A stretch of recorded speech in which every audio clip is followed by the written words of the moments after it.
Le sacrement de l'Eucharistie, qui est ce sacrement qui contient réellement, véritablement, substantiellement le corps, le sang, l'âme et la divinité de notre Seigneur Jésus-Christ, est le plus grand des sacrements, sans aucun doute, pour plusieurs raisons.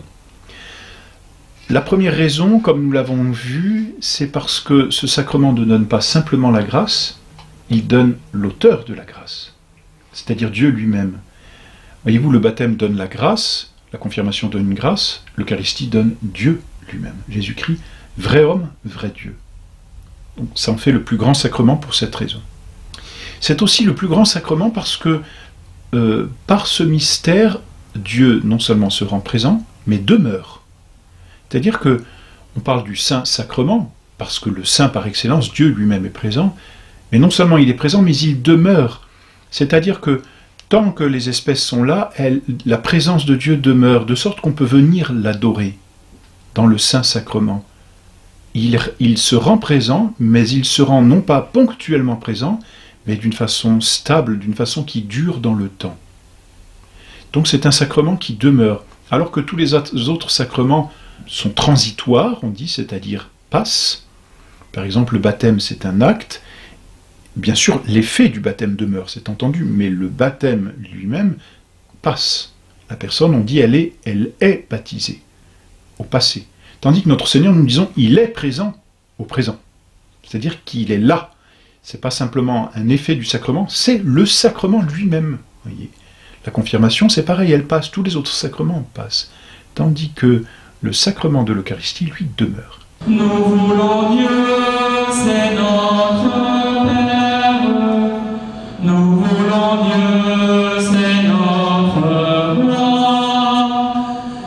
Et puis enfin, c'est aussi le plus grand sacrement, pour cette raison que tous les autres sacrements convergent vers lui. On est en principe baptisé pour pouvoir communier. On est confirmé pour mieux profiter encore de la Sainte Eucharistie. L'ordre, le mariage, tous les autres sacrements sont ordonnés à la Sainte Eucharistie. C'est donc le plus grand sacrement. Dieu décide de rester parmi les hommes. C'est merveilleux. Notre Seigneur est venu sur la terre, c'est déjà quelque chose d'incroyable, que Dieu s'incarne, que Dieu décide de vivre au milieu des hommes, c'est quand même quelque chose d'absolument merveilleux. Mais non content de nous manifester sa bonté en venant vivre 30 années parmi nous, notre Seigneur a trouvé le moyen de rester au milieu de nous. Et ça, c'est une preuve d'amour. Voilà pourquoi on appelle aussi ce sacrement le sacrement de l'amour ou le sacrement de la charité. Pourquoi? Mais parce que l'une des preuves d'amour, c'est de demeurer auprès de ceux que l'on aime. Ceux qui s'aiment veulent demeurer l'un avec l'autre. Eh bien, notre Seigneur a trouvé ce moyen de demeurer parmi nous. C'est donc le sacrement de l'amour par lequel Dieu se rend présent et reste présent au milieu de nous dans le Saint-Sacrement. C'est absolument merveilleux.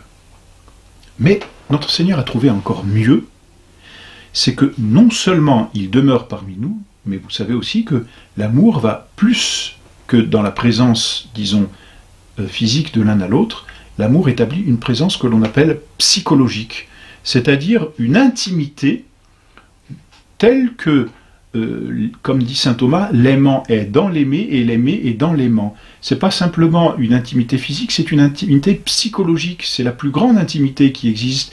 C'est-à-dire que ceux qui s'aiment se portent l'un dans l'autre dans le cœur. Celui qui aime quelqu'un, un ami, porte son ami dans son cœur et l'a toujours présent en lui. Et inversement, c'est ce qui définit une amitié. Il y a donc une union des âmes.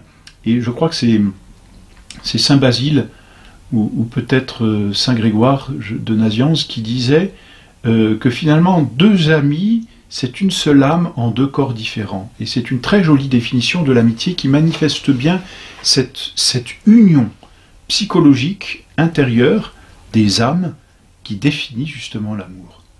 Eh bien, notre Seigneur a trouvé un moyen assez incroyable de s'unir à nous, c'est ce que l'on appelle la communion. Le mot communion, étymologiquement, veut dire union avec, cum union, s'unir avec quelqu'un. Notre Seigneur trouve le moyen d'abord de rester parmi nous, preuve d'amour, mais de s'unir à nous pour nous dire combien il nous aime, parce que lui veut l'union à nos âmes, et s'il la veut, c'est qu'il nous aime. Mais nous, si nous l'aimons, nous la voulons aussi, naturellement. Quand on aime quelqu'un, on veut s'unir à lui. Eh bien, cette union, on l'appelle la communion. Par la communion, notre Seigneur a trouvé le moyen de s'unir à nous, non seulement de s'unir à nous, puisque nous pouvons le recevoir comme nourriture, mais en s'unissant à nous, de nourrir notre âme et de désirer plus ardemment une union et de renforcer cette union. C'est absolument incroyable de bonté, de richesse que ce sacrement. Et ils sont bien malheureux ceux qui ne perçoivent pas, ni même ne goûtent la richesse de cette présence de Dieu qui se donne à nos âmes, qui se rend présent à nous, qui nourrit notre âme, et qui, en nourrissant notre âme, vient comme rendre sa présence plus pleine, plus enracinée en nous, et nous rend plus aimants de lui, finalement, plus proches de lui. Il nous unit à lui. Voilà le mystère de ce sacrement qui nous est donné en communion. Le Saint-Sacrement est pour nous une véritable nourriture. Ma chair est une nourriture, et mon sang est un breuvage. Qui mange ma chair et boit mon sang a la vie éternelle en lui.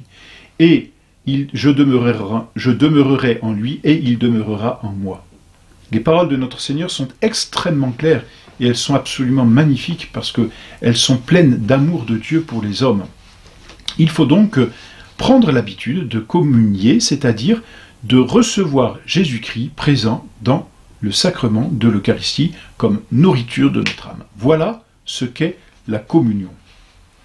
La communion n'est pas nécessaire de moyens, c'est-à-dire une nécessité de moyens, c'est ce sans quoi on ne peut pas, voyez, obtenir quelque chose.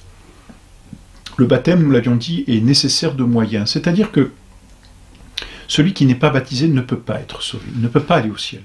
Tandis que celui qui n'a pas communié peut quand même aller au ciel du moment qu'il est baptisé. C'est en ce sens que l'on dit que la communion n'est pas une nécessité de moyens. Cependant, c'est une nécessité de précepte, c'est-à-dire que c'est un ordre qui nous est tout de même donné de communier.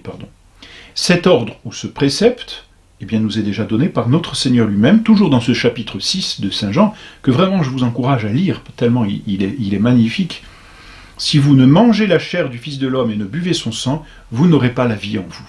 Voilà ce que dit notre Seigneur. Autrement dit, mangez et buvez ma chair et mon sang, et vous garderez la vie en vous, c'est-à-dire vous demeurerez en état de grâce. C'est vraiment un aliment. Certaines personnes se demandent comment demeurer fidèle dans la grâce, comment réussir à persévérer dans le bien. La réponse est claire. Communiez. C'est-à-dire recevez le corps et le sang de notre Seigneur Jésus-Christ, l'aliment sacré qui nourrit l'âme, qui l'enracine et qui lui permet de rester stable, ferme, forte tout simplement, dans les tentations, dans les périls. Voilà. La communion donc nous est donnée en précepte par notre Seigneur Jésus-Christ. Notre Seigneur n'en dit pas plus et c'est l'Église qui va préciser cette obligation. L'Église est bonne, elle n'oblige pas beaucoup, parce que, comment dire, elle est bonne tout simplement, c'est une mère. Donc elle oblige une fois l'an à communier au temps pascal. Au temps de Pâques, c'est ce que l'on dit, faire ses Pâques, c'est communier. Il faut communier une fois par an, c'est un précepte et nous l'avons vu dans les préceptes ecclésiastiques. Le précepte oblige aussi en moment de la mort, c'est-à-dire quand il y a danger de mort, l'Église oblige à communier. La communion, on le reverra, est un gage de vie éternelle. Elle permet de persévérer, surtout au moment de l'agonie, qui est un combat où le démon va essayer d'arracher l'âme pour l'attirer en enfer. Voilà pourquoi la Sainte Eucharistie vient à ce moment-là nourrir l'âme et lui donner des forces dans ce combat. Bien sûr, quand il y a besoin de lutter contre la concupiscence, contre les passions, eh bien la communion elle-même devient aussi un véritable remède et il faut l'utiliser. Quels sont les effets de la communion ? La communion augmente la grâce sanctifiante, c'est-à-dire que celui qui communie voit en lui un accroissement de cette présence de Dieu. La grâce sanctifiante, c'est le don que nous font les trois personnes divines de leur présence en nous. Eh bien, lorsque nous communions, le mot le dit, nous sommes unis intimement à notre Seigneur Jésus-Christ. Et chaque fois que nous nous unissons à lui, cette union est renforcée, c'est-à-dire que le lien par lequel nous sommes avec notre Seigneur Jésus-Christ, ce lien est renforcé, l'union est renforcée, et plus l'union est renforcée, plus la présence de Dieu en nous est enracinée, et plus cette présence est enracinée en nous, eh bien, plus l'âme est comme divinisée, selon le mot même de Saint Pierre dans son épître. Donc, premier effet, c'est d'accroître la grâce sanctifiante, c'est-à-dire enraciner l'âme en notre Seigneur Jésus-Christ. Ensuite, il y a une augmentation de grâce actuelle, sacramentelles propres au sacrement, c'est-à-dire beaucoup de grâces actuelles qui vont aider l'homme qui communie dans son devoir d'État à l'accomplir toujours plus fidèlement, toujours plus surnaturellement. Voilà. Et puis, si vous voulez, un peu comme la nourriture matérielle vient réparer les forces de notre âme, de notre corps, pardon, ainsi la nourriture spirituelle va venir réparer les forces de notre âme. Donc, il y a une augmentation de la grâce sacramentelle, un accroissement des grâces actuelles. De ce fait, et par conséquent, il y a un affaiblissement des passions.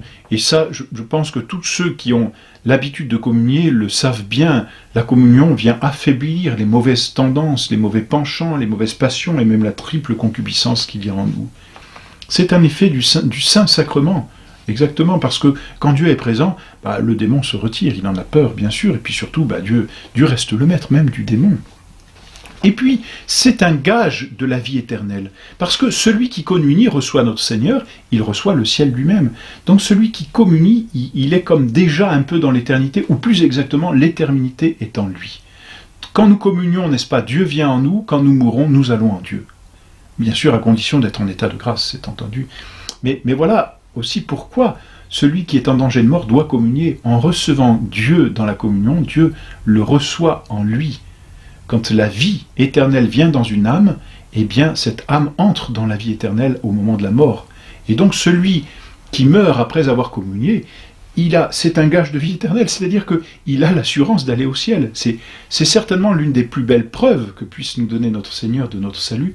Pouvoir communier au moment de la mort, c'est nous assurer d'aller au ciel, tout simplement. C'est un gage de la vie éternelle. Et celui qui prend l'habitude de communier ici-bas régulièrement, eh bien, prend l'habitude de placer son âme, de disposer, disons, son âme à la vie éternelle. Ça aussi, c'est quelque chose d'absolument merveilleux. Vous voyez, comme le bon Dieu est bon, en nous proposant la vie éternelle, il nous donne vraiment tous les moyens de l'obtenir, cette vie éternelle. Simplement, pour communier, il faut y être disposé. Il y a plusieurs sortes de dispositions. Il y a bien sûr les dispositions de l'âme et quelques dispositions du corps aussi. C'est normal, lorsque nous communions, nous recevons notre Seigneur réellement présent sous les apparences, donc il y a un signe sensible, corporel, on peut dire. Donc voilà pourquoi le corps lui-même doit être, aussi disposé à recevoir notre Seigneur, et l'âme surtout. En principe, il faut l'usage de la raison, c'est ce qui est demandé, bien sûr, et une instruction suffisante pour recevoir licitement le Saint-Sacrement. Mais surtout, l'âme doit être en état de grâce. Une âme qui est en état de péché mortel ne peut pas recevoir le Saint-Sacrement. Pourquoi ? Parce qu'en état de péché mortel, elle est constituée ennemie de Dieu. Par le péché qu'elle a commis, elle a chassé la présence de Dieu. Et donc, elle ne peut pas recourir à ce sacrement. On dira, mais pourtant Dieu est là, elle va retrouver Dieu. Non. Pour retrouver Dieu, il faut, et on va le voir après, ce sera le sacrement que nous verrons ensuite, il faut se confesser, c'est-à-dire d'abord faire pénitence et regretter son péché. On ne peut pas recevoir l'amitié divine, le sacrement de l'amour, si auparavant on a manifesté une preuve d'inimitié par le péché. C'est logique. Et les modernistes sont tragiques de ce point de vue-là, lorsqu'ils permettent à n'importe quelle âme de communier en état de péché mortel. Et malheureusement, il nous arrive bien souvent d'avoir des fidèles qui viennent nous voir en nous disant qu'ils peuvent communier, et ce sont des curés qui leur ont dit cela, même en état de péché mortel. Hélas, et c'est absolument tragique, parce que c'est un irrespect pour l'amour et la charité que Dieu a pour nous. C'est faire fi de l'amitié divine, et c'est prendre Dieu pour quelqu'un de bonasse, c'est-à-dire qui passe au-dessus de tout. Mais non, une amitié, c'est une fidélité. Et il n'y a qu'à relire certaines phrases dans l'Écriture, notamment dans les livres de la sagesse, pour dire que les coups qui blessent l'amitié, c'est-à-dire le péché, et le péché mortel qui tue l'amitié, eh bien, ça ne se répare pas comme cela. Il faut donc auparavant s'en confesser. Celui qui est en état de grâce peut communier, c'est entendu. L'état de grâce est nécessaire à la communion. Voilà.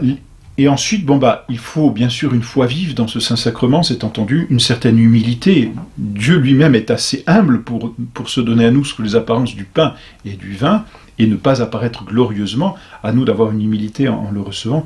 Et puis une intention droite, c'est-à-dire s'approcher de la Sainte Table, c'est-à-dire du Saint-Sacrement, ni par vanité, ni par ni par orgueil, ostentation, habitude ou pour des raisons humaines, mais vraiment dans le but de recevoir un remède, car le Saint-Sacrement est un remède à notre propre concupiscence.